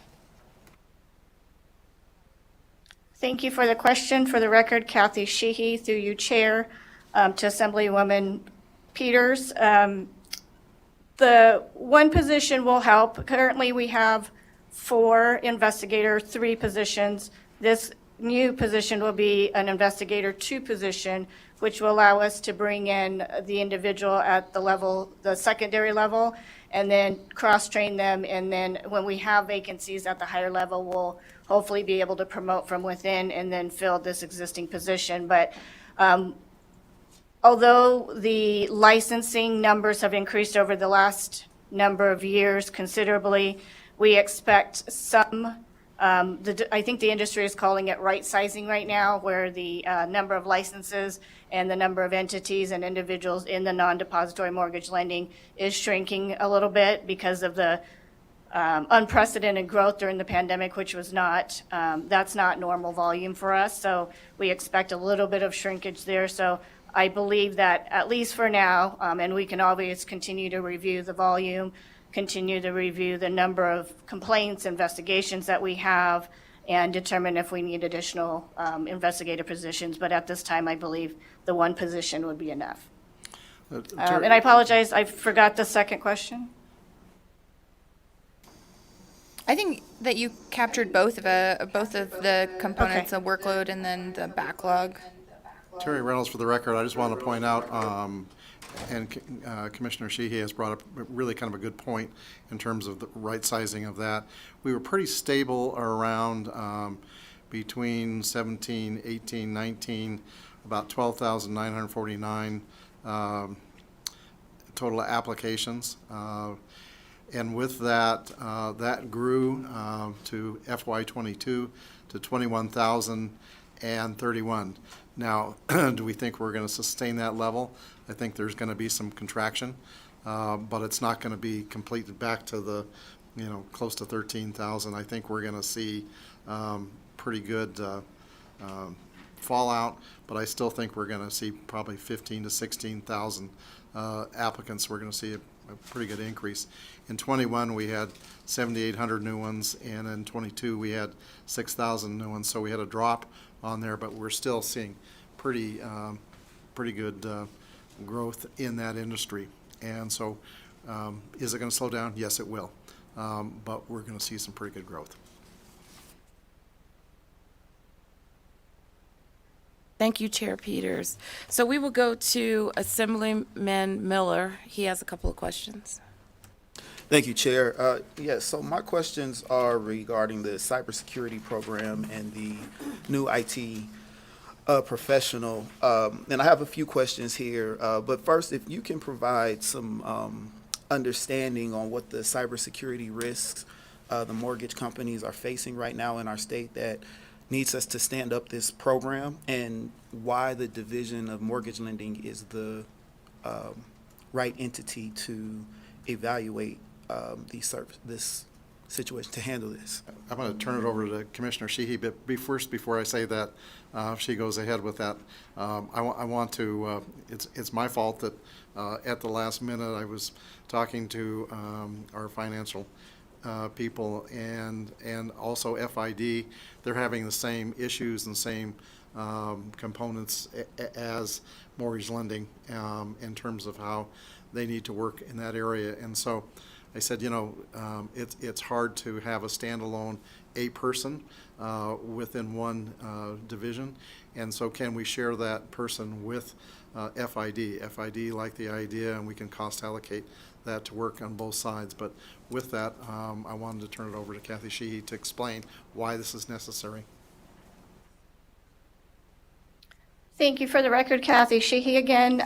Yes, this IT professional position I think is important. As you can imagine, I don't think this is an isolated concern of cybersecurity across all of the industries, not only in Nevada but across the United States. But for the non-depository mortgage lending companies, they handle a lot of sensitive consumer data in a mortgage transaction, and they have this data. They store this data on their systems. So we need this position to be able to set up and create a mortgage IT examination so that we can examine these mortgage companies, their books and records, and to ensure that these companies, the companies in our industry, are doing what they can to mitigate any kind of cybersecurity issues and attacks, because we all know that it's not a matter of when, it's here. Terry Reynolds, for the record. Assemblyman Miller, I would also say that with the FBI does periodic checks and comes into our office to make sure that in terms of how we secure our data, and how we secure our files and our working files to make sure that we're following the most secure protocols for that. This takes it a step further in making sure that when we do exams, that we're looking at the companies to make sure on their end of it that they're doing what they should be doing to protect the vital information that they're working with. This is also part of the National Registry Program for mortgage lending. And so it is a national issue, but it's also down to a local issue to make sure that as we handle these records that we're doing it properly, and that whoever we're dealing with in terms of the company, that they're protecting the data that they're getting and the personal information they're getting on mortgage applications. Thank you. Do you all anticipate that there will be any statutory or regulatory changes necessary?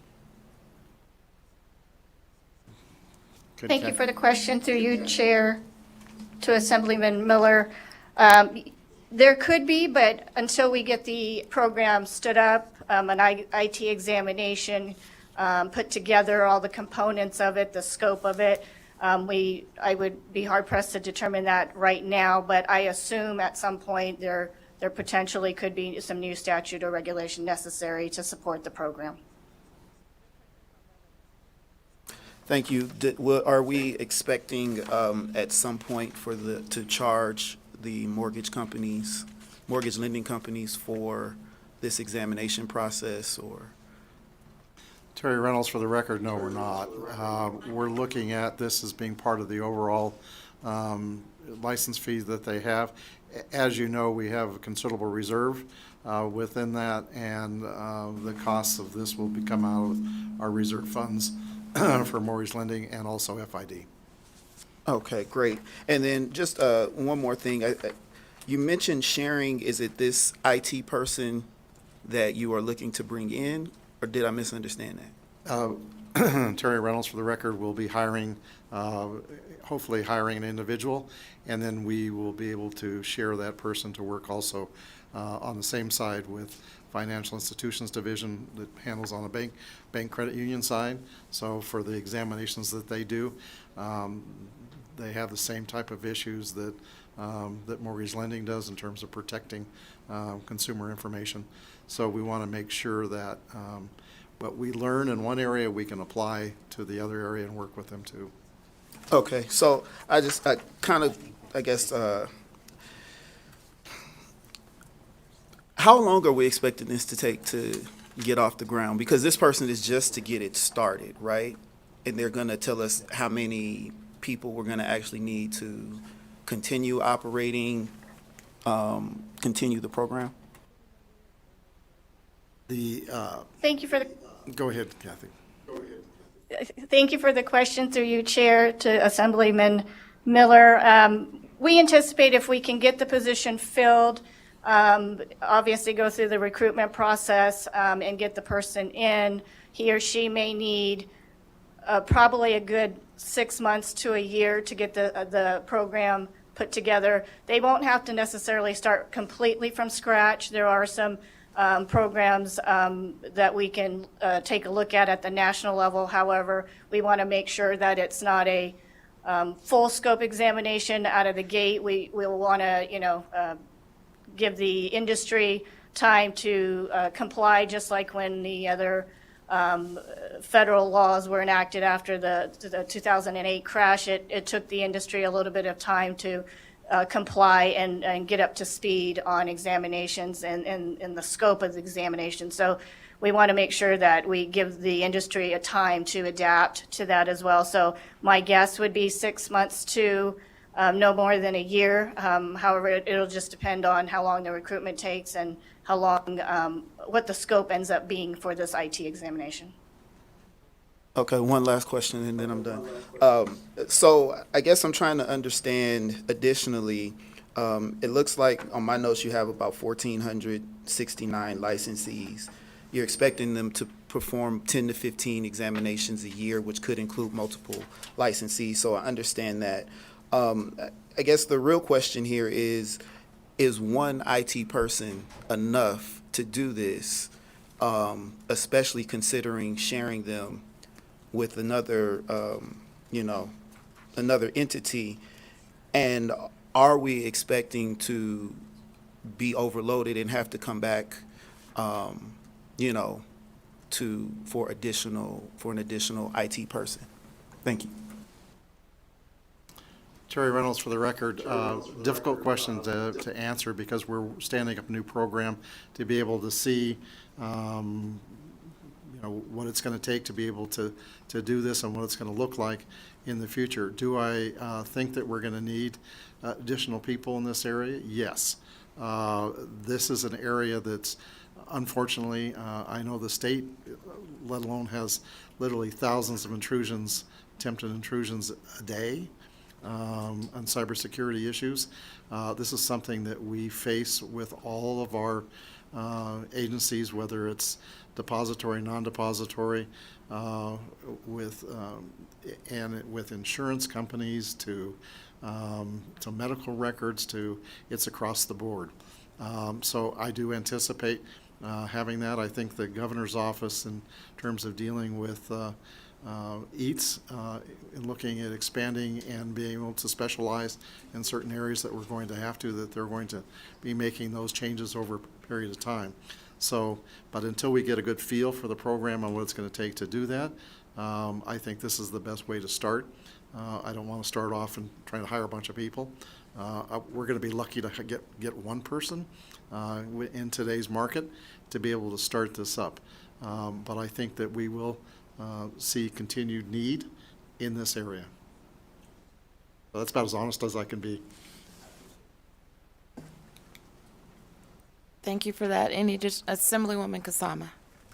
Thank you, Chair. I just wanted to really make a statement how important the cybersecurity is. Obviously, I'm in real estate, and it is such a target in the real estate industry. It's in the mortgage lending, the real estate, the title. I can't tell you how many times it's hit our own company where we have buyers who have wired off their down payments, and it's gone. It's completely gone, and they no longer are buying the house, the seller is no longer selling the house, and the mortgage lender is no longer closing the loan. And we have it happening multiple times. The cyber world is smarter than we are, and the criminals, and anything we can do to join together to stop this. It's horrendous what's going on, frankly, in our industry, because it's big money, it's big dollar amounts, so they target us more than most industries, actually. So very supportive of this, and all we can do to work on this. Thank you. Thank you.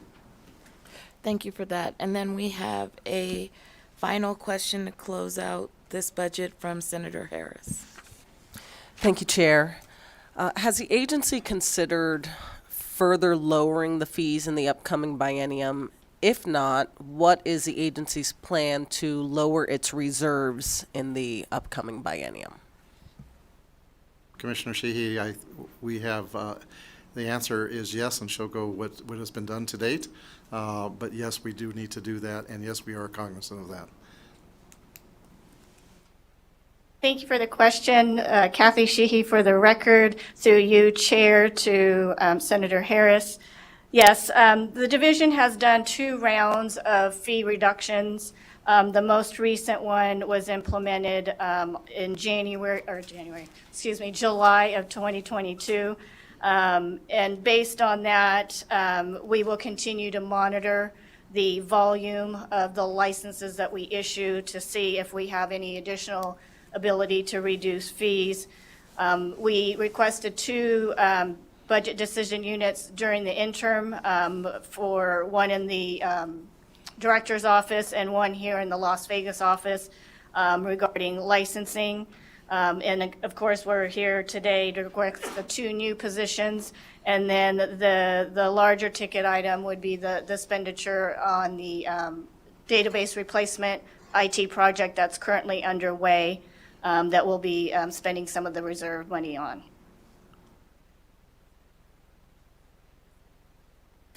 All right, so thank you for that. That moves us to the last commentary on the budget, so we will close out this budget hearing.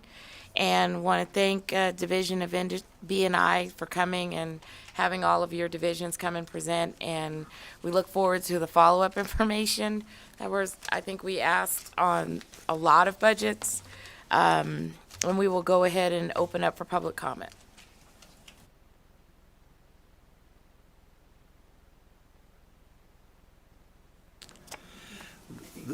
This is Terry Reynolds. I want to just thank you for the opportunity for being able to present these budgets today to you.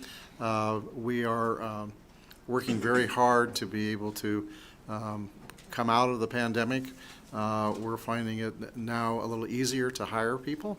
Our vacancy rates are getting down into probably the 15-16% ratio, which may seem like a lot, but to us it's we've made substantial improvements in terms of our hires and keeping people with B&I.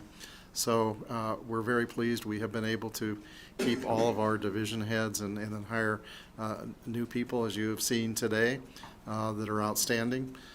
So we're very pleased with the direction that we have in terms of our personnel complement for B&I. We have some excellent people that we have been able to attract and keep within our divisions that you can see are very knowledgeable.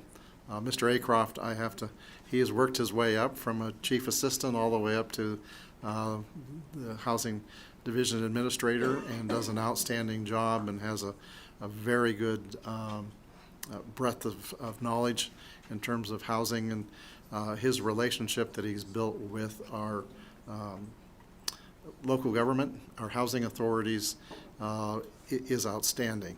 They talk every other week and sometimes every week in terms of sharing information and getting information out of them in terms of providing technical assistance and information.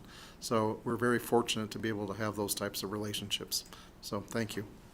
Thank you for that. We see that too, even though Mr. Acroft said that was all lies. But I think we just have other things that we want to use money for in our respective districts. So, but we see the work.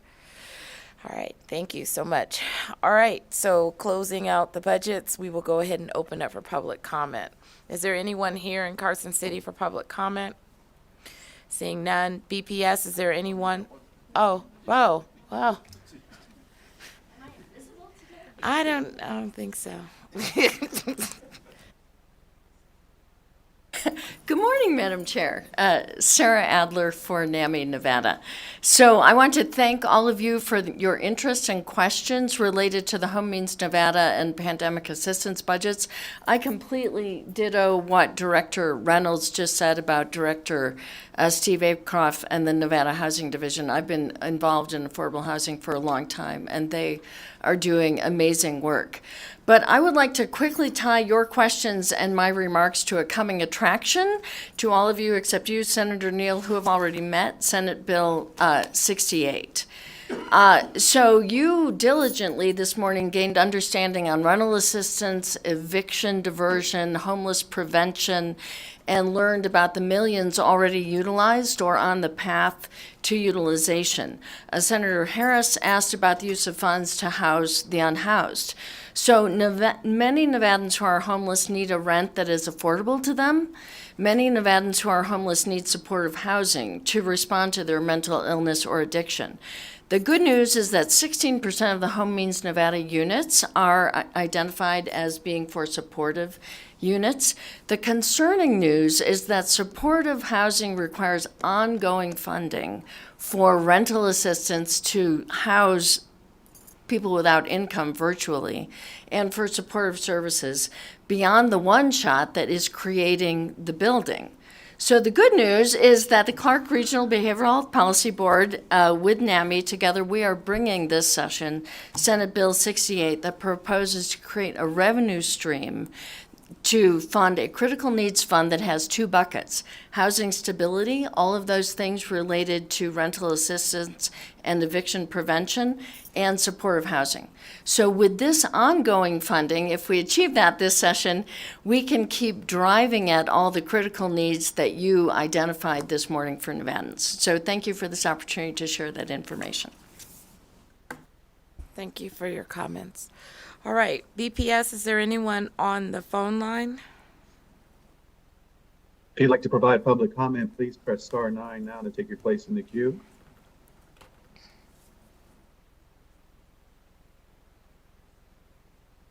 The public line is open and working. There are no callers at this time.